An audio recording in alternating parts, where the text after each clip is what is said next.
എൻ്റെ പൗരോഹിത്യ സുവർണ ജൂബിലി ഇന്നാണ്.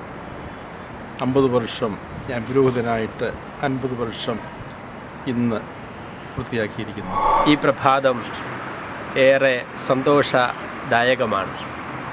ഞങ്ങളുടെ തീർത്ഥാടനത്തിൻ്റെ 6ാം ദിവസം അഭിമന്യ ജോസഫ് പെരുന്തോട്ടം പിതാവിൻ്റെ പൗരോഹിത്യ സ്വീകരണത്തിൻ്റെ സുവർണ ജൂബിലി ദിനമാണ് ഇന്ന്.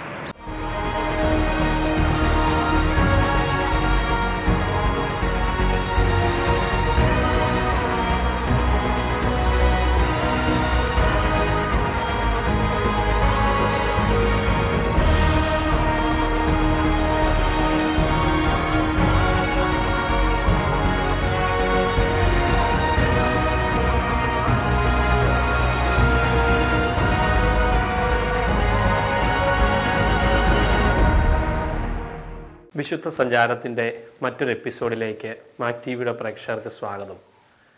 വിശുദ്ധ സഞ്ചാരത്തിൻ്റെ ഈ എപ്പിസോഡ് എത്തി നിൽക്കുന്നത് നിസീബിസിലാണ്.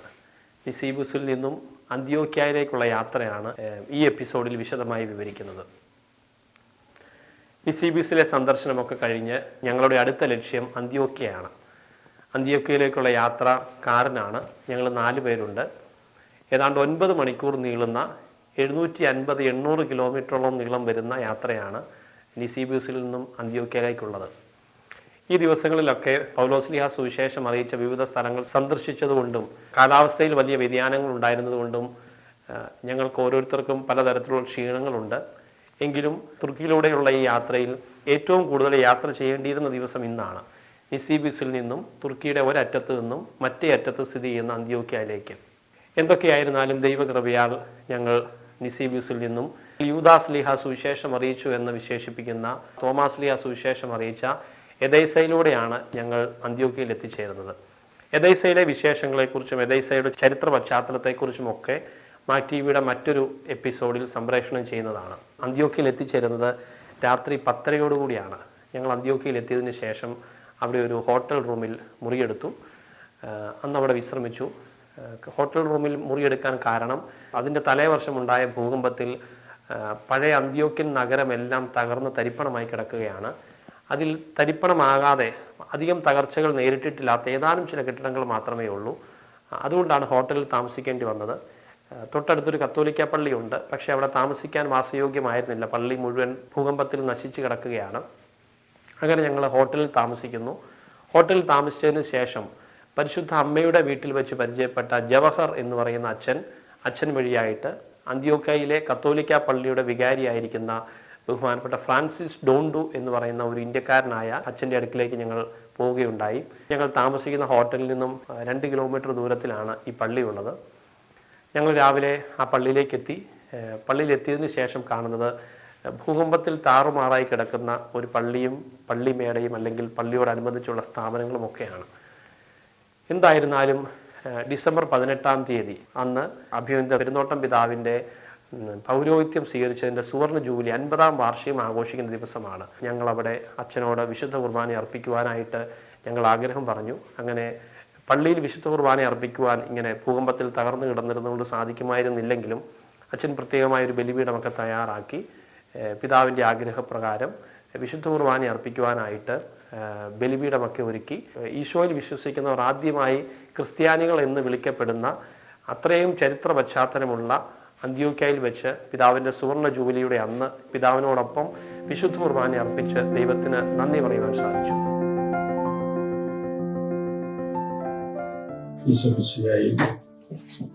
പ്രിയപ്പെട്ട അച്ഛന്മാരെ, വളരെയധികം സന്തോഷത്തോടും അതോടൊപ്പം തന്നെ സംതൃപ്തിയോടും കൃതജ്ഞതയോടും കൂടിയാണ് ഇന്ന് ഈ ബലി കുർബാന അർപ്പിക്കുന്നത്. 50 വർഷത്തെ പൗരോഹിത്യ ശുശ്രൂഷ ദൈവത്തിൻ്റെ വലിയ ഒരു അനുഗ്രഹമായിട്ട് ഞാൻ കാണുകയാണ്. നമ്മുടെ യോഗ്യത എല്ലാം കണ്ട് അതിൽ ശ്രദ്ധമായിട്ടല്ല ദൈവം നമ്മളെ ഓരോരുത്തരെയും വിശിഷ്ടമായ ഈ ശുശ്രൂഷയ്ക്കായി വിളിക്കുന്നത്. മറിച്ച് നമ്മുടെയൊക്കെ ബലഹീനതകളിലും പോരായ്മകളിലും ദൈവത്തിൻ്റെ മഹത്വം ദർശിക്കാൻ ഇടയാകുന്നതിന് വേണ്ടി ദൈവം നമ്മളെ ഉപകരണങ്ങളാക്കുകയാണ് ഈ വിളിയിലൂടെ. കാരണം നമുക്ക് നമ്മുടെ ശക്തിക്ക് അതീതമായ കാര്യങ്ങൾ നിർവഹിക്കുവാനുള്ള ഒരു ദൈവവിളിയാണ് പൗരോഹിത്യം. ഈ പൗരോഹിത്യ ശുശ്രൂഷയുടെ അർത്ഥവും ആഴവും അതിൻ്റെ നിയോഗവും എല്ലാം എന്താണ് എന്ന് ഈശോ തന്റെ ശുശ്രൂഷയിലൂടെ നമുക്ക് കാണിച്ചു തന്നു. ആ ഈശോയെ അടുത്ത് അനുകരിക്കുവാൻ, ആ ഈശോയിൽ മാത്രം നമ്മുടെ ജീവിതത്തെ കേന്ദ്രീകരിച്ച് പ്രവർത്തിക്കുവാൻ ഉള്ള നിയോഗമാണ് ഇത്. അതുകൊണ്ട് പൗരോഹിത്യ ശുശ്രൂഷ കേവലം ഒരു മാനുഷിക തലത്തിൽ മാത്രം നമുക്ക് അളന്ന് മനസ്സിലാക്കുവാൻ ഇതിനപ്പുറത്തുള്ള ഒരു കാര്യമാണ്. അത് ദൈവികമായ ഒരു ശുശ്രൂഷയാണ്. ആ രീതിയിൽ നമ്മുടെ വിശ്വാസം എത്രമാത്രം ആഴപ്പെടുകയും ഈശോയോടുള്ള നമ്മുടെ സ്നേഹവും ആ ബന്ധവും എത്രമാത്രം ആഴമാവുകയും ചെയ്യുന്നു, അതനുസരിച്ച് മാത്രമേ നമുക്ക് ഈ ശുശ്രൂഷ അതിൻ്റെ ശരിയായ ചൈതന്യത്തിൽ നിർവഹിക്കുവാൻ സാധിക്കുകയുള്ളൂ. ഇങ്ങനെയുള്ള വലിയ ഒരു നിയോഗം ഏൽപ്പിച്ച ആ ദൈവത്തിൻ്റെ അനന്തമായ കരുണയും ആ സ്നേഹവുമാണ് ഈ ശുശ്രൂഷയെക്കുറിച്ച് ഓർക്കുമ്പോൾ എൻ്റെ മനസ്സിൽ നിറഞ്ഞു നിൽക്കുന്നത്. ഇത്ര വലിയ ഒരു ശുശ്രൂഷ, ഒരു വിളി വിളിച്ച നമ്മൾ പലപ്പോഴും ആ വിളിക്ക് ചേർന്ന രീതിയിൽ നമ്മളെ തന്നെ പൂർണ്ണമായും സമർപ്പിക്കുവാൻ പരാജയപ്പെടുന്നു എന്നുള്ള ആ യാഥാർത്ഥ്യബോധവും എൻ്റെ മനസ്സിൽ നിറയുന്നുണ്ട്.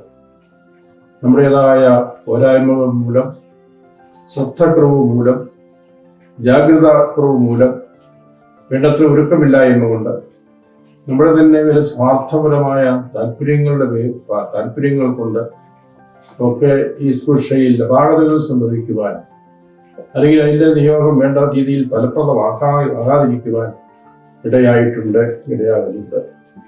അതിനൊക്കെ ദൈവത്തോട് മാപ്പപേക്ഷിക്കുവാനും അവിടുത്തെ കാരുണ്യം നമ്മുടെ മേൽ ശരിമേൽ പ്രാർത്ഥിക്കുവാനുമുള്ള ഒരു ദിവസമായിട്ട് കൂടിയാണ് ഞാൻ ഇതിനെ കാണുക. ഇന്ന് അന്ത്യോക്യയിൽ വെച്ച്, ഈ ആശ്രമത്തിൽ വെച്ച് ഈ കുർബാന അർപ്പിക്കുവാൻ സാധിച്ചു ലളിതമായ രീതിയിൽ. നമുക്ക് ഇന്നത്തെ ലേഖനഭാഗത്ത് പൗലോസ്ലീഹ ആദിമ സഭ നേരിട്ട വിശ്വാസ പ്രതിസന്ധികളെ കുറിച്ച് സൂചിപ്പിക്കുകയാണ്. അവിശ്വാസികളായിരുന്നവരെ ദൈവം വിളിച്ചു, വിശ്വാസത്തിലേക്ക് ആനയിച്ചു. ആ വിശ്വാസത്തിന് വേണ്ടി ഏറെ ത്യാഗം അനുഷ്ഠിക്കേണ്ടി വന്ന ആദിമ ക്രൈസ്തവ സമൂഹം, അതിനുവേണ്ടി പീഡിപ്പിക്കപ്പെട്ടവർ, രക്തസാക്ഷി ആകേണ്ടി വരുന്ന ആദിമ ക്രൈസ്തവ സമൂഹം ഇതിൻ്റെയൊക്കെ ഓർമ്മ അനുസ്മരിപ്പിക്കുന്നതാണ് പൗലോസ്ലീഹയുടെ ലേഖനങ്ങൾ. അതുപോലെ തന്നെ പൗലോസ്ലീഹ തന്റെ സ്വന്തം ജീവിതത്തിലും അത് അനുഭവിക്കുന്നതായിട്ട് അവിടുന്ന് പരാമർശിക്കുന്നുണ്ട്. നമുക്കറിയാം, ഇന്നും ആ പീഡനങ്ങളുടെയും ആ പ്രതിസന്ധികളുടെയും എല്ലാം നടുവിലാണ് ഈ പ്രദേശം, അന്ത്യോക്യ ഉൾപ്പെടെയുള്ള സ്ഥലങ്ങൾ ക്രൈസ്തവർ നേരിടുന്നത് എന്നുള്ളത് നമുക്ക് എല്ലാവർക്കും അറിയാം. പ്രത്യേകമായിട്ട് പ്രാർത്ഥിക്കാം. ഒരു കാലത്ത് സജീവമായിരുന്ന സഭകൾ, ഈ പ്രദേശങ്ങളിലെ സഭകൾ ഒക്കെ ഇന്ന് ഏറെക്കുറെ നാമാവശേഷമായി തീർന്നിരിക്കുന്ന അവസ്ഥ ഒക്കെ നമ്മുടെ മുന്നിൽ വേദന ഉളവാക്കുന്നതാണ്. അതുകൊണ്ട് നമുക്ക് പ്രത്യേകമായിട്ട് അവരെയൊക്കെ പ്രാർത്ഥിക്കാം. ഈ ദിവസങ്ങളിലും ക്രൈസ്തവ പീഡനങ്ങൾ നടക്കുന്നു. സിറിയയിൽ നടക്കുന്ന പീഡനങ്ങൾ, ക്രൈസ്തവ വിരുദ്ധ പ്രവർത്തനങ്ങൾ ഒക്കെ നമ്മൾ അറിയുന്നു. ഈ ദിവസങ്ങളിൽ തന്നെ ഖാനായിലെ ക്രൈസ്തവ പുരോഹിതരെ ഒക്കെ അവിടെ പീഡിപ്പിക്കപ്പെട്ടു. ഇങ്ങനെയുള്ള കാര്യങ്ങൾ ആ ക്രൈസ്തവ പീഡനങ്ങളുടെയൊക്കെ കഥ തുടരുകയാണ്. ഇന്നും അത് തുടർന്നുകൊണ്ടിരിക്കും. നമുക്ക് പ്രത്യേകമായിട്ട് പ്രാർത്ഥിക്കാം. അങ്ങനെ ഏതെങ്കിലും തരത്തിലെ വിശ്വാസ പ്രതിസന്ധികൾ നേരിടുന്ന, വിശ്വാസത്തെ പ്രതി വേദന സഹിക്കേണ്ടി വരുന്ന, പീഡിപ്പിക്കപ്പെടേണ്ടി വരുന്ന നമ്മുടെ സഹോദരങ്ങളെ പ്രത്യേകമായി നമുക്ക് ഓർക്കാം. കർത്താവിൻ്റെ സത്യത്തിന് വേണ്ടി സ്വന്തം ജീവൻ അർപ്പിച്ചവനാണല്ലോ. ആ കർത്താവിൻ്റെ പിന്നാലെ പോകുന്ന നമുക്ക് വിവരങ്ങൾ ഒരിക്കലും ഒരു പുതുമയല്ല എന്ന യാഥാർത്ഥ്യം നമുക്ക് സ്വന്തമായിട്ട് നമുക്ക് ആശ്രയിക്കാം. ഇത് സുവിശേഷത്തിൽ സൂചിപ്പിക്കുന്നത് പോലെ രണ്ട് യജമാനന്മാരെ സേവിക്കാൻ സാധിക്കില്ല. നമ്മൾ ഈശോയെ നമ്മുടെ യജമാനായിട്ട് സ്വീകരിച്ചു കഴിഞ്ഞു. ആ ഈശോയിൽ നിന്ന് അതിനെ വിരുദ്ധമായ മറ്റൊരു യജമാനനെ കുറിച്ച് നമുക്ക് ചിന്തിക്കാൻ സാധിക്കില്ല. ആ യജമാനോടുള്ള ഭേദ്യമായ അവിഭക്തമായ ബന്ധവും പ്രതിബദ്ധതയും നമുക്ക് ഇന്നും പുലർത്താൻ സാധിക്കട്ടെ. പൗരോഹിത്യം അതിലേക്കുള്ളൊരു വിളിയാണ്. ചെറിയ കാര്യങ്ങളിൽ വിശ്വസ്തരായിരിക്കും, ഒരു കാര്യങ്ങളിലും വിശ്വസ്തരായിരിക്കും. നമുക്ക് ഓരോ ചെറിയ കാര്യവും പൗരോഹിത്യ ശുശ്രൂഷയിൽ ഏറ്റവും ചെറിയ കാര്യവും ഏറ്റവും വലുതായിട്ട് തന്നെയാണ് കർത്താവ് കാണുന്നത്. അവിടെയൊക്കെ ഓരോ ചെറിയ കാര്യത്തിലും വിശ്വസ്ത പുലർത്താൻ നമുക്ക് സാധിക്കട്ടെ. ഈ അവസരത്തിൽ ഏതെങ്കിലും തരത്തിൽ അവിശ്വസ്തത പുലർത്താൻ ഇടയായിട്ടുണ്ടെങ്കിൽ അവയെല്ലാം മാപ്പപേക്ഷിച്ചുകൊണ്ട് ഈ കുർബാന ഞാൻ അർപ്പിക്കുകയാണ്. കർത്താവ് നമ്മുടെ കരുണ കാണിക്കുമെന്ന് വിശ്വസിക്കുന്നു. പ്രകാരം ഒരു സന്ദർശനം നടത്തുവാനും ഇവിടെ വരുവാൻ നമ്മൾ വളരെ പ്രധാനപ്പെട്ട ആദിമ സഭയുടെ കേന്ദ്രങ്ങൾ ഒക്കെ സന്ദർശിച്ചു. ചില കേന്ദ്രങ്ങൾ സന്ദർശിക്കാൻ തുടങ്ങി. ഒരിക്കലും ചിന്തിക്കാത്ത അല്ലെങ്കിൽ ഇങ്ങനെയുള്ള ഒരു സന്ദർശനം നടത്തുമെന്ന് ഒരിക്കലും ഞാൻ ഭാവന ചെയ്തിട്ടില്ല. അതേപ്പറ്റിയുള്ള അറിവും പരിമിതമായിരുന്നു. എങ്കിലും അതൊക്കെ അതിനൊക്കെ സാധ്യമായി. അതിന് കാരണക്കാരനായത് നമ്മുടെ യോജനത്തിലാണ്. അച്ഛൻ്റെ നല്ല മനസ്സും അച്ഛൻ്റെ ക്ഷണവും ഒക്കെയാണ് വാസ്തവത്തിൽ ഇങ്ങനെ സന്ദർശനം നടത്തുവാൻ ഇടയാക്കിയത്. ഞാൻ പ്രത്യേകമായിട്ട് അതിന് യോജനത്തിൽ നന്ദി പറയും. അല്ലെങ്കിൽ ഞാൻ നടത്താൻ സാധ്യതയില്ല. പക്ഷെ വന്നപ്പോഴാണ് ഇത്രയും പ്രാധാന്യം വഹിക്കുന്ന ഒരു സ്ഥലമാണല്ലോ ക്രൈസ്തവ ജീവിതത്തിൽ. ക്രൈസ്തവ സഭ ഇത്രമാത്രം പ്രാധാന്യം വഹിക്കുന്ന നമ്മുടെ സഭയുടെ പ്രധാനപ്പെട്ട ചില കേന്ദ്രങ്ങൾ ഒക്കെ സ്ഥിതി ചെയ്യുന്ന ഒരു പ്രദേശമാണല്ലോ ഈ തുർക്കി എന്നുള്ളത് മനസ്സിലാക്കാൻ സാധിച്ചത്. നമ്മുടെ ആ അപ്പസ്തോലന്മാരെ, നമ്മുടെ അവരുടെ കുർബാനകൾ, പീപ്പിൾസിന്റെ കുർബാനം, യാക്കോബിന്റെ PCBസിന്റെ സ്ഥലം, അവരുടെ എല്ലാം കാണുവാനുള്ള ഭാഗ്യമുണ്ടായി. എല്ലാം നമുക്ക് നമ്മുടെ ആദിമ സഭയുടെ ഗംഭീരമായ, തീഷ്ണമായ, ശക്തമായ വിശ്വാസാശത്തിന്റെ സ്മാരകങ്ങളാണ്. ഇന്ന് അവ ഇപ്രകാരം അവസ്ഥയിലാണെങ്കിൽ തന്നെയും ആ വിശ്വാസത്തിന്റെ ആഴം അത്രമാത്രം ശക്തിപ്രദാനം ചെയ്തു. അത് സന്ദർശിക്കുമ്പോൾ നമുക്കുണ്ടാകുന്ന അനുഭൂതി വിശ്വാസത്തിന്റെ ഒരു പുനർജീവിതം സംഭവിക്കുന്നത് പോലെയാണ്. ഇതിനെല്ലാം ഇടയായിത്തീർന്നു ഈ സന്ദേശങ്ങൾ. ഇതിനെ തീർച്ചയായിട്ടും ഞാൻ പ്രത്യേകമായിട്ട് വളരെയേറെ യഥാർത്ഥതയുണ്ട്. ഈ നമ്മൾ ചെറിയൊരു ഗ്രൂപ്പാണ്. ഇതിൻ്റെ പഠിതാവിൻ്റെ സ്നേഹവും എല്ലാ വിധത്തിലുള്ള പിന്തുണയും ഒക്കെ വളരെ ധൈര്യം പകരുന്നതാണ്. ഈ സന്ദർശനത്തോടൊപ്പം പഠിതാവും കൂടെയുള്ളത് എനിക്ക് ഏറെ സന്തോഷകരമായ കാര്യം. അതുപോലെ തന്നെ റോജലക്ഷ്മി പ്രത്യേകമായിട്ട് ഞാൻ നന്ദി പറയുകയാണ്. നേപ്പിൾസിലെ അവിടെ ഒരു വളരെയധികം ബുദ്ധിമുട്ടുകളും പരിമിതികളും ഒക്കെയുള്ള ഒരു സ്ഥലത്തേക്കാണ് നിയോഗിക്കപ്പെട്ടിരിക്കുന്നത്. പക്ഷെ എനിക്ക് പറയാനുള്ള ഒരു കാര്യം സ്ഥിരമായ ഒരു പക്ഷേ ഒരു തുടക്കമായിരിക്കാം പ്രതിസന്ധികളുടെ നടുവിൽ നമ്മുടെ ആദിമ സഭയുടെ അധിഷ്ഠത, ആ സ്ലിഹന്മാരുടെയൊക്കെ അധിഷ്ഠത നമ്മുടെ പ്രവാസികളായിരിക്കുന്ന പ്രത്യേകിച്ച് പലരും ഹതവാക്യരായിട്ടുള്ള, ജീവിക്കാൻ വേണ്ടി പിന്നെ വളരെ കഷ്ടപ്പെടുന്ന ഒരു ഒരു ഒരു സമൂഹമാണ് അവിടെ നമ്മുടെ സഹോദരങ്ങളായ സഹോദരങ്ങളുള്ളത്. അവർക്കൊരു ആശ്വാസം പകരുവാൻ, അവരെ ഒരുമിച്ച് കൂട്ടുവാൻ, ശക്തി പകരുവാൻ, അവരെ സഭയോട് ചേർന്ന് നിർത്തുവാൻ നിയോഗമാണ് അച്ഛനെ ലഭിച്ചിരിക്കുന്നത് എന്ന് ഞാൻ ചിന്തിക്കുകയാണ്. മുൻകൂട്ടികളിലെല്ലാം പതറാതെ ധീരതയോടുകൂടെ പൗലോസിനെയോടുകൂടെയുള്ള തീഷ്ണതയോടുകൂടെ അവിടെ ഒരു സാക്ഷ്യം നൽകുവാനും അവിടെയെല്ലാം നയിക്കാനും പഠിപ്പിക്കാനും വിശുദ്ധീകരിക്കാനും അച്ഛന് സാധിക്കട്ടെ എന്ന് ഞാൻ പ്രത്യേക അവസരത്തില് പ്രാർത്ഥിക്കുക, ആശംസിക്കുകയും ചെയ്യാം. ഈ ദിവസത്തോടൊപ്പം പ്രയാസത്തിൽ ശ്രദ്ധിക്കാം. ഞാൻ നിങ്ങളോട് കാണിക്കുന്ന എല്ലാ സ്നേഹത്തിനും താല്പര്യത്തിനും ആത്മാർത്ഥതയ്ക്കുമൊക്കെ ഒന്നുകൂടുകയും പഠിക്കുന്നുണ്ട്. ഞാൻ നമ്മുടെ സഭയ്ക്ക് വേണ്ടി എല്ലാം മൊത്തം മുഴുവനും വേണ്ടി ക്രൈസ്തവ നമ്മുടെ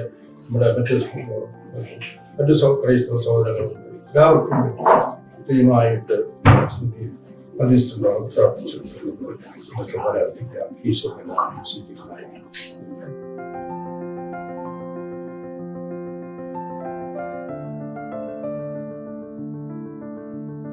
വിശുദ്ധ കുർബാനയ്ക്ക് ശേഷം അന്ത്യോക്യയിലെ കത്തോലിക്ക പള്ളിയുടെ വികാരിയായിരുന്ന ബഹുമാനപ്പെട്ട ഫ്രാൻസിസ് ഡോണ്ടു എന്ന് പറയുന്ന അച്ഛൻ അവിടുത്തെ പള്ളിയെക്കുറിച്ചും പള്ളിയുടെ ചരിത്രത്തെക്കുറിച്ചും അവിടെയുള്ള എന്തുമാത്രം ക്രിസ്ത്യാനികളുണ്ടെന്നും അതിൽ കത്തോലിക്ക എത്രയുണ്ടെന്നും ആ പള്ളിയുടെ ദൈനംദിന പ്രവർത്തനങ്ങൾ എങ്ങനെയൊക്കെയാണെന്നും ഒക്കെ അച്ഛൻ ഞങ്ങൾക്ക് വിശദീകരിച്ചു തന്നു.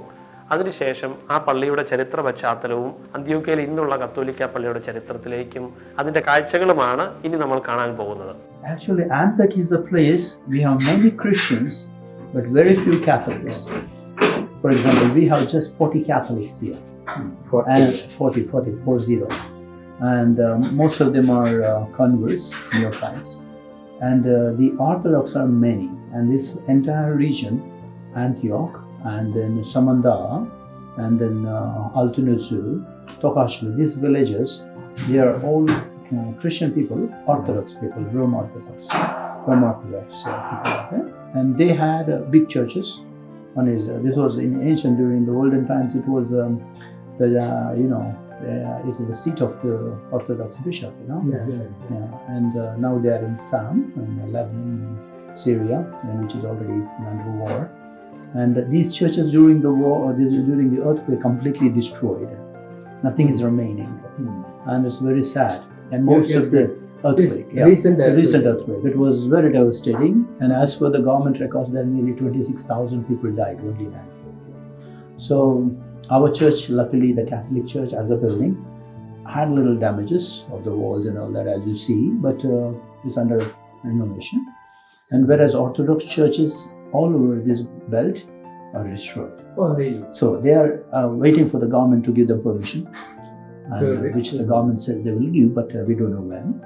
And then our church in Iskander, Catholic Church, is a huge construction, huge building. It's also collapsed, and government is not giving us permission. We are waiting. So this church, luckily Antioch, traditionally the origin of our faith, it is intact, and we are restoring it, whatever the damages that we are going to see now after the Mass, after Kavli. And so that's it. And most of the people have moved from here. They have gone either Iskander, a city close to Antakya, and then there's another village called Arsus. They stay there. And they have Arsus. Then many are in Iskander, many are in Mersin, and they are in Istanbul, they are in Antakya, Ankara. But here, there are very few right now. But we, as Capuchins, we kept Mass on Sundays, though it is difficult for us. We did not have basic infrastructure like, heating system now, and then the ACs and all. When there is summer, the heat goes to almost like 46, 47 degrees Celsius. But we celebrated Mass for the people, and this was a small initiative for the people to come back. And now we have some 35 to 40 people who come on Sunday and we celebrate. And for Christmas, our bishop is going to come, the newly elected bishop, Antoine Ilgit is the first local bishop we have. And he's coming to celebrate with us. And that way, We are going to keep the hopes alive for the people, for them to come back. And the church here is named after St. Paul and Peter. Saint Paul and Peter. Yeah. Yes, we see that. Yes, Paul and Peter. Peter and Paul we call it. Peter and Paul. Yes, Peter and Paul. Yeah. Of course. and That is also Peter and Paul. they're also Peter and Paul, and Yeah. that's a very rare picture of Peter and Paul embracing with their Yeah, that different is it. understanding. You know, one That is a famous picture. there's a picture. Yes, And that is Saint Ephraim. No? Saint Ephraim. Yes, That is Saint Ephraim. yes. And this is Mother Mary of I forgot the name. Guadalupe. Yes.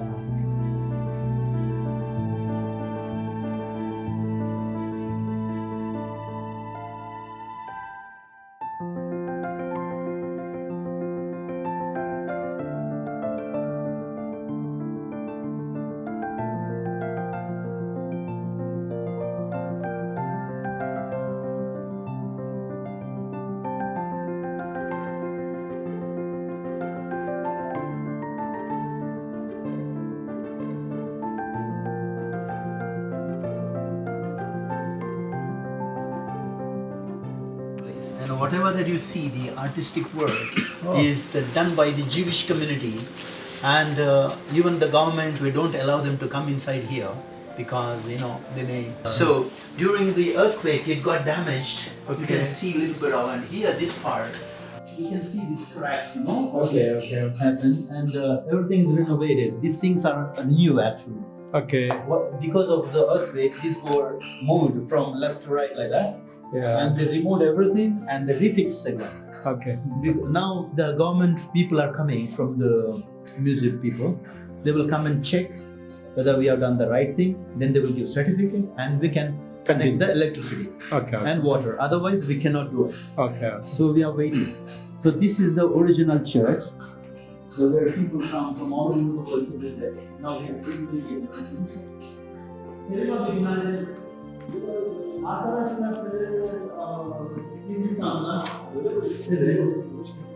Bunlar bu episkopo Kardinal bizim başvuruda. O da öyle olan asistan. Bu ekip ederler. İtalya'dan geliyorlar. Öyle mi? Ama asıl Hindistan'da bize ziyarete geldiler. So he's the one who, the main person who is our So here, give you a little explanation. When so the people come from outside, visitors, especially the Muslim people and all, they don't believe that Jesus was crucified, and they say that he went up to heaven like Muhammad. So we have 4 basic pictures here, and that the Annunciation, which they believe in the Quran also, but they don't believe that Jesus was resurrected. But we have this picture to show that he was crucified and he was risen in front of the disciples. Yeah. So we explained to them. And then up there, the crucifixion, and there were St. John and Mother Mary and all the disciples. So they are the eyewitnesses that Jesus was crucified. And then the Last Supper. Okay? And here, there is a church, there is a one mosque there. It is called, they say the tomb of St. Peter and Paul is there, in that mosque, but it is not true. So sometimes the guides, they also tell lies and try to, tell the people wrong information. But here we have the right information that St. Paul and Peter, and especially Paul with Barnabas, they had 4 missionary journeys. The one is right back in 43-44, and it started from Antakya, from here, from Antioch. It may not be exact this place, but from Antioch. And the second one is also from Antioch, 50-52. And third one also from Antioch. That means 3 journeys were from Antioch, and with different colors we are trying to show which place they went to. And the 4th place is from Israel, Holy Land, to Rome, back to 60-61. And the color, this color shows where he went, and finally he went to Girit, then he went to Malta, a new people for you, and then he went to Syracuse, then he went to Reggio, then he went to Poziottole and Roma. And Rome, we have his tomb. So, Peter's. yeah, and his tomb is there. So this is to explain to the people the right information. We try to explain to them. And in Antioch, we have, these are the main churches, Bishop, and you are looking for. These are the only churches we have before earthquake. The Catholic Church, I'm going to take you this place. and St. Pierre, where you're going to now. And the third is Orthodox Church, which is not there, they're totally destroyed. And then the Protestant Church, and that is also destroyed. And this is the city of Antioch. And we are left with only one church, that one. And this belfry which you see is a very symbolic, and it is a symbol of Antioch.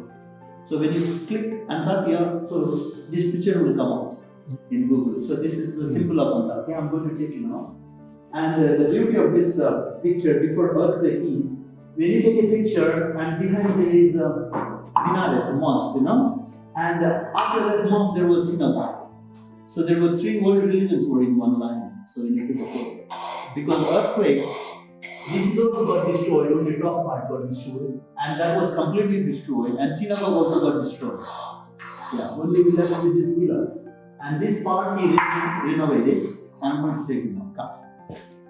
In the olden times when they started church in the Christian, early Christian communities, so we maintained the same style of early Christian community. We did not go to build a big, huge church, the house church as they call it. And so we maintained that atmosphere here, and we still have the house church. I was here in September. No, October, February 6th. Last year. Last year. Last year or this year? Last year. 23. 24. 23. 23 in the morning it was. 23 February. Yes. And 6th it was. And the entire building was shaking, and I was here. And this part of the building, nothing happened, Yeah. So this was killed by John Dragon. Oh, He was Yes, yes. captured. Yes, yes. He was the one who invited me. okay. And I ended up staying here after his death.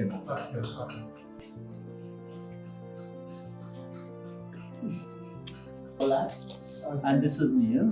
And yeah, This name is all about this. that's the one. This is, and that we kept the same. Yeah. As a, Yeah, as yes, a- yes, yes, yes. And this is some, it's a very, very ancient, and this is very, That's what we saw in downstairs. yeah, yes. No, I mean this In this, this is the bell, and which is very, very historical. Uh-huh. And I think we can take a picture all together. Here, okay? Stay video. All of us together here. Okay. Because this is a memorable one. Okay.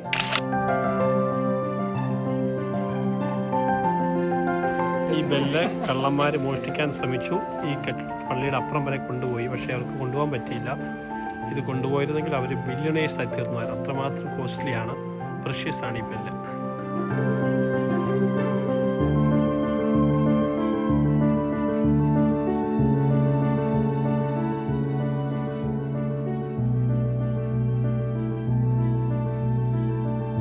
Ready, but I think you can manage, huh? You can manage. I'll give you.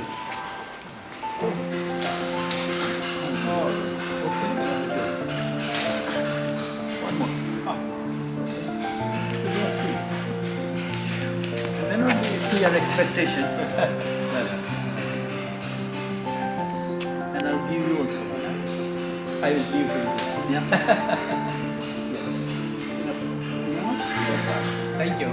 But he also need to have one. Thank you very much, Father Francis. I'm going to plug. Thank you, Father. The cracks because of the shaking, the earthquake, and this was very big way got damaged, and we renovated, and now now they're going to fix that. Others. He wanted a fruit, I think. You can grab it. That's it. Is it right? Is it right? More or less. You can eat them, but when they. So we have House of St. Luke. The name Aziz.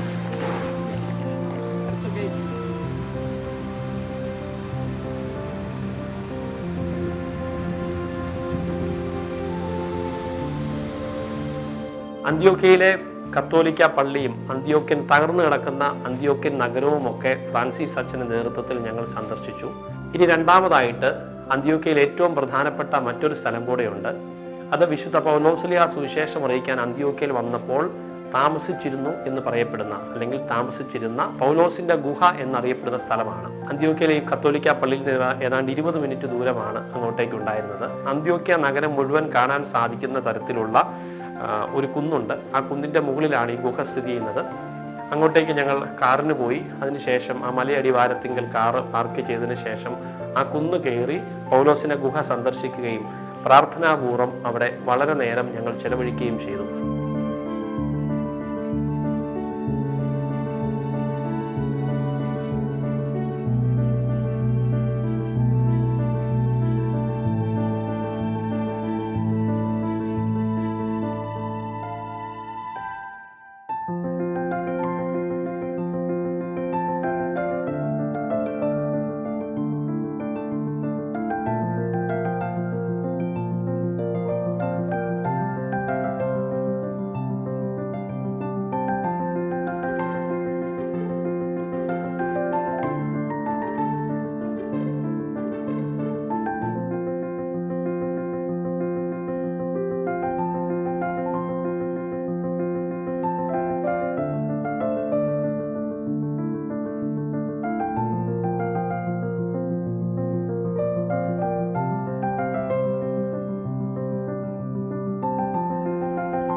എൻ്റെ പൗരോഹിത്യ സുവർണ jubilee ഇന്നാണ്. 50 വർഷം ഞാൻ പുരോഹിതനായിട്ട് 50 വർഷം ഇന്ന് പൂർത്തിയാക്കിയിരിക്കുന്നു. മൈലാപ്പൂരിലെ അത്ഭുത ശ്രീവായുടെ തിരുനാളായ December 18-ാം തീയതി. ഇപ്പോൾ ഞാൻ നിൽക്കുന്നത് അന്ത്യോക്യയിലെ പ്രധാനപ്പെട്ട ഒരു പുരാതന കേന്ദ്രത്തിലാണ്. വിശുദ്ധ പത്രോസ് അന്ത്യോക്യയിൽ സിംഹാസനം സ്ഥാപിച്ചതായിട്ട് നമ്മൾ ചരിത്രത്തിൽ കാണുന്നു. പത്രോസ് ശ്ലീഹ അന്ത്യോക്യയിലെത്തി സുവിശേഷം പ്രസംഗിച്ച് ആളുകളെ മാനസാന്തരപ്പെടുത്തി മാമോദീസ നൽകിയ ആ സ്ഥലം, ഇവിടെ ഈ മലയിൽ ഒരു ഗുഹയിൽ താമസിച്ച് പത്രോസും പൗലോസുമൊക്കെ പ്രാർത്ഥിക്കുകയും അങ്ങനെ സുവിശേഷം പ്രഘോഷിക്കുകയും ചെയ്തു. പത്രോസിൻ്റെ നാമത്തിൽ ഈ ഗുഹ ഇപ്പോൾ പത്രോസ് നാമത്തിലുള്ള ഒരു ദേവാലയമായിട്ടാണ് സൂക്ഷിച്ചിരിക്കുന്നത്. അന്ത്യോക്യയുടെ പ്രാധാന്യം, ആദിമ സഭയിൽ അന്ത്യോക്യയ്ക്ക് സുപ്രധാനമായ ഒരു സ്ഥാനമാണുള്ളത്. ജെറുസലേമിൽ നിന്ന് ശിഷ്യന്മാർ നാനാ സ്ഥലങ്ങളിലേക്കും ഇറങ്ങി പുറപ്പെട്ടു. അന്ത്യോക്യ പ്രധാനപ്പെട്ട ഒരു കേന്ദ്രമായിരുന്നു. ഗ്രീക്ക് സംസ്കാരത്തിൻ്റെ ഒരു പ്രധാനപ്പെട്ട കേന്ദ്രവുമായിരുന്നു അന്ത്യോക്യ. അന്ത്യോക്യയിൽ വെച്ചാണ് അതുവരെ നസ്രാണികൾ എന്ന് അറിയപ്പെട്ടിരുന്ന, നസ്രാണികൾ എന്നാണല്ലോ ഏറ്റവും ആദ്യം ഈശോയുടെ അനുയായികളെ വിളിച്ചിരുന്നത്. നസ്രായനായ ഈശോയുടെ അനുയായികൾ എന്ന നിലയിൽ നസറീൻസ് എന്ന് വിളിക്കപ്പെട്ടു. അങ്ങനെ നമ്മുടെ സഭയിലും പുരാതന കാലം മുതൽ തന്നെ നസ്രാണികൾ എന്നാണ് അറിയപ്പെട്ടിരുന്നത്. അന്ത്യോക്യ ഗ്രീക്ക് സംസ്കാരത്തിൻ്റെ പ്രധാനപ്പെട്ട സ്ഥലമായിരുന്നു. ഗ്രീക്കിൽ മിശിഹ എന്ന വാക്കിന് ക്രിസ്തോസ് എന്നാണ് വിളിക്കുക. ആ ക്രിസ്തോസ് നിന്നാണ് ക്രിസ്ത്യാനികൾ എന്ന പേര് ഉരുത്തിരിഞ്ഞത്. ക്രിസ്തുസ് എന്നാൽ ലാറ്റിൻ പദമാണ്.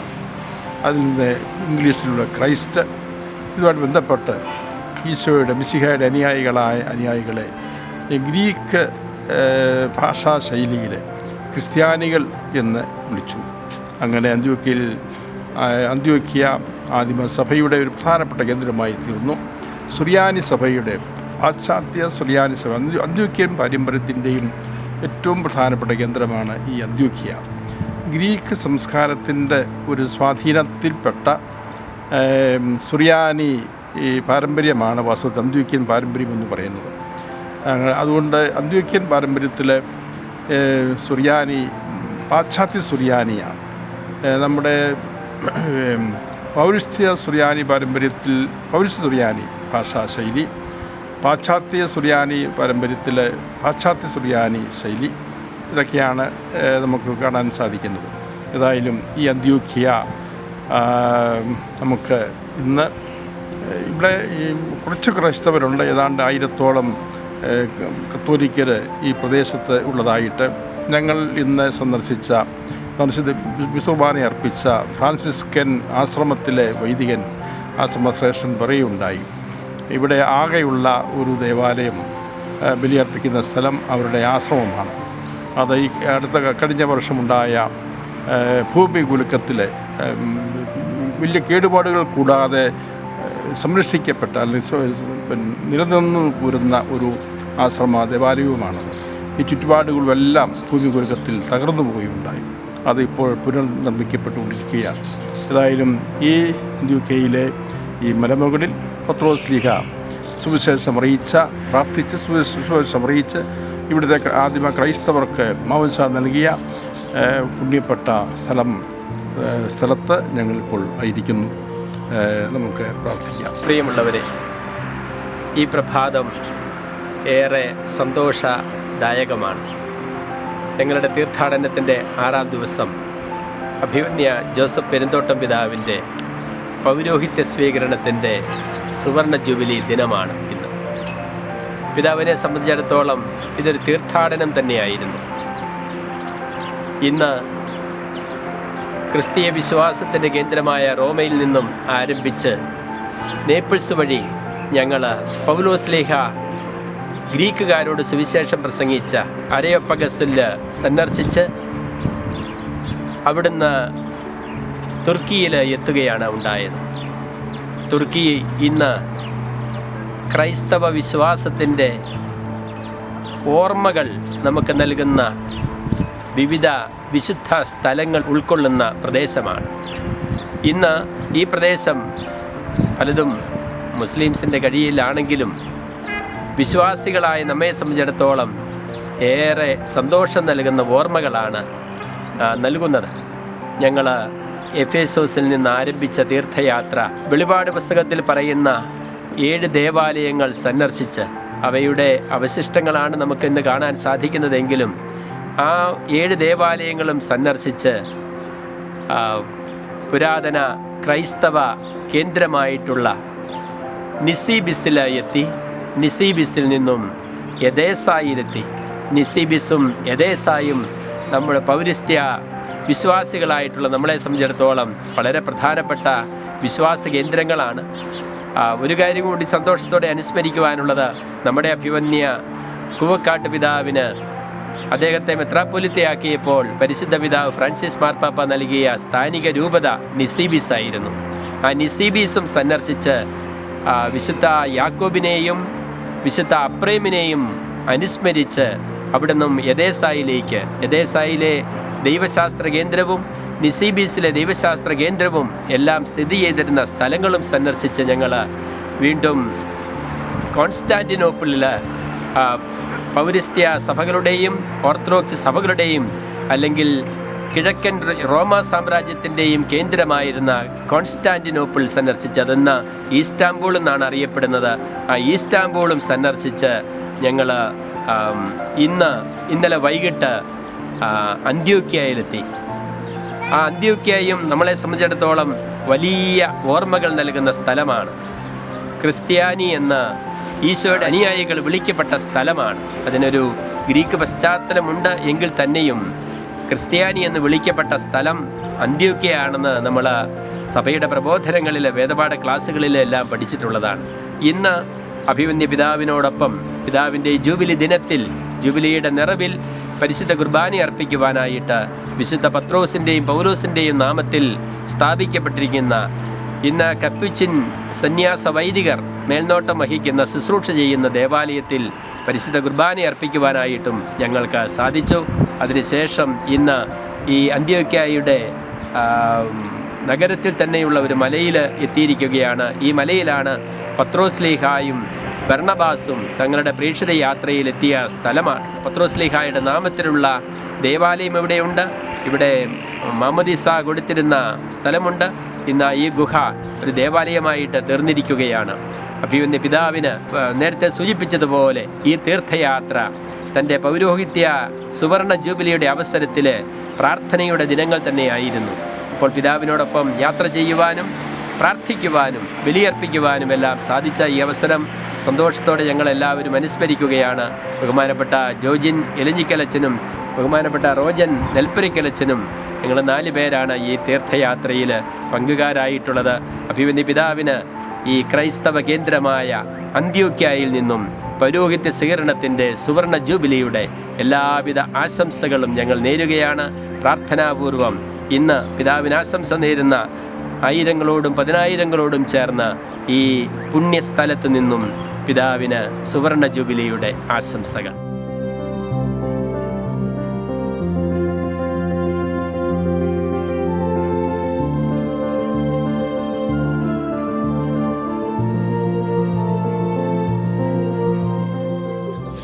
ജൂബിലി ആഘോഷിക്കുന്ന ഈ ദിനത്തിൽ പിതാവിനോട് ചേർന്നും പിതാവിന് വേണ്ടിയും ഞങ്ങൾ പ്രത്യേകമായിട്ട് നന്ദി പറയുന്നു. കഴിഞ്ഞ 50 വർഷങ്ങളിലൂടെ വൈദികനായിട്ടും സഹായമിത്രാനായിട്ടും മെത്രാപ്പൊലീത്തയായിട്ടും ചങ്ങനാശ്ശേരി അതിരൂപതയ്ക്ക് ചെയ്തിട്ടുള്ള പിതാവിൻ്റെ എല്ലാവിധ ശുശ്രൂഷകളെയും ഞങ്ങൾ ഈ അവസരത്തിൽ നന്ദിയോടെ അവിടുത്തെ സന്നിധിയിൽ അനുസ്മരിക്കുന്നു. പിതാവിൻ്റെ മാതാപിതാക്കളെയും സഹോദരങ്ങളെയും കുടുംബാംഗങ്ങളെയും എല്ലാവരെയും പ്രത്യേകം നന്ദിയോടെ ഓർക്കുന്നു. പിതാവിന് അവിടെ നൽകിയിട്ടുള്ള എല്ലാ കൃപകളെയും പറ്റി ഞങ്ങൾ നന്ദി പറയുന്നു. ഇന്ന് ഇവിടെ അന്ത്യോക്യയിൽ വിശുദ്ധ പത്രോസിൻ്റെയും പൗലോസിൻ്റെയും നാമത്തിൽ സ്ഥാപിക്കപ്പെട്ടിരിക്കുന്ന ദേവാലയത്തിൽ ബലിയർപ്പിക്കുവാനും എല്ലാം സാധിച്ചതിന് പ്രത്യേകമായിട്ട് നന്ദി പറയുകയാണ്. കത്തോലിക്ക സഭയുടെ മൂന്ന് ത്രിവിധ പാരമ്പര്യങ്ങളെ ഞങ്ങൾ പ്രത്യേകമായിട്ട് അനുസ്മരിച്ച് ഞങ്ങൾക്ക് തോമായുടെ പാരമ്പര്യം നൽകിയതിനെ ഓർത്ത് പ്രത്യേകമായിട്ട് നന്ദി പറയുന്നു. പൗലോസ്ലീഹായും പത്രോസ്ലീഹായും അവിടുത്തെ സുവിശേഷത്തിന്റെ അനുഷേധ്യരായിട്ടുള്ള പ്രഘോഷകരായിട്ട് ഉയർന്നതിനെ പ്രതി നന്ദി പറയുന്നു. തോമാസ്ലീഹയുടെ വിശ്വാസ പ്രഖ്യാപനം ആ വലിയ സാക്ഷ്യവും ഞങ്ങൾക്ക് മാതൃകയായിട്ടും ബലമായിട്ടും നൽകിയതിനെ ഓർത്തും പ്രത്യേകമായിട്ട് ഞങ്ങൾ നന്ദി പറയുകയാണ്. ഈ തീർത്ഥയാത്ര നടത്തുവാൻ ക്രൈസ്തവ വിശ്വാസത്തിന്റെ ഉറവിടങ്ങളിലേക്കുള്ള ഒരു തീർത്ഥയാത്രയായിട്ട് ഇത് പൂർത്തീകരിക്കുവാനൊക്കെല്ലാം ഞങ്ങളെ അനുവദിക്കുന്നതിനെയും അനുഗ്രഹിച്ചതിനെയും ഓർത്ത് പ്രത്യേകമായിട്ട് നന്ദി പറയുകയാണ്. പരിശുദ്ധാമ്മേ, നിന്റെ മാധ്യസ്ഥവും സ്ലേഹന്മാർക്ക് നൽകിയിട്ടുള്ള വലിയ ബലവും സ്ലേഹന്മാരുടെ കൂട്ടായ്മയിൽ അമ്മയായിരുന്ന വലിയ സന്തോഷവും എല്ലാം ഞങ്ങൾ പ്രത്യേകമായിട്ട് ഓർത്ത് അവിടുത്തെ മാധ്യസ്ഥം ഞങ്ങളുടെ സഭയ്ക്ക് വേണ്ടിയും മാർത്തോമാ ശ്ലീഹായുടെ പൈതൃകം പേർന്ന എല്ലാ സഭകൾക്ക് വേണ്ടിയും കത്തോലിക്ക കൂട്ടായ്മയിലെ 24 സഭകൾക്ക് വേണ്ടിയുമെല്ലാം ഞങ്ങൾ പ്രത്യേകമായിട്ട് പ്രാർത്ഥിക്കുന്നു. നന്മ നിറഞ്ഞ മറിയമേ, സ്വസ്തി, കർത്താവ് അങ്ങയുടെ കൂടെ സ്ത്രീകളിൽ അങ്ങ് അനുഗ്രഹിക്കപ്പെട്ടവളാകുന്നു. അങ്ങയുടെ ഉദരത്തിൻ ഫലമായി ഈശോ അനുഗ്രഹിക്കപ്പെട്ടവനാകുന്നു. ഇപ്പോൾ ഞങ്ങളുടെ മരണസമയത്ത് തമ്പുരാനോട് അപേക്ഷിക്കണമേ. നിങ്ങളുടെ അതിരൂപതയ്ക്ക് വേണ്ടിയും നിങ്ങളുടെ അതിരൂപത ഏറ്റെടുത്തിരിക്കുന്ന മിഷന് വേണ്ടിയും ഇറ്റാവ രാജസ്ഥാൻ മിഷന് വേണ്ടിയും എല്ലാം പ്രത്യേകമായിട്ട് ഞങ്ങൾ പ്രാർത്ഥിച്ചുകൊണ്ട് നന്മ നിറഞ്ഞ മറിയമേ, സ്വസ്തി, കർത്താവ് അങ്ങയുടെ കൂടെ സ്ത്രീകളിൽ അങ്ങ് അനുഗ്രഹിക്കപ്പെട്ടവളാകുന്നു. അങ്ങയുടെ ഉദരത്തിൻ ഫലമായി ഈശോ അനുഗ്രഹിക്കപ്പെട്ടവനാകുന്നു. പരിശുദ്ധ മറിയമേ, തമ്പുരാന്റെ അമ്മേ, പാപികളായ ഞങ്ങൾക്ക് വേണ്ടി എപ്പോഴും ഞങ്ങളുടെ മരണസമയത്ത് തമ്പുരാനോട് അപേക്ഷിക്കണമേ.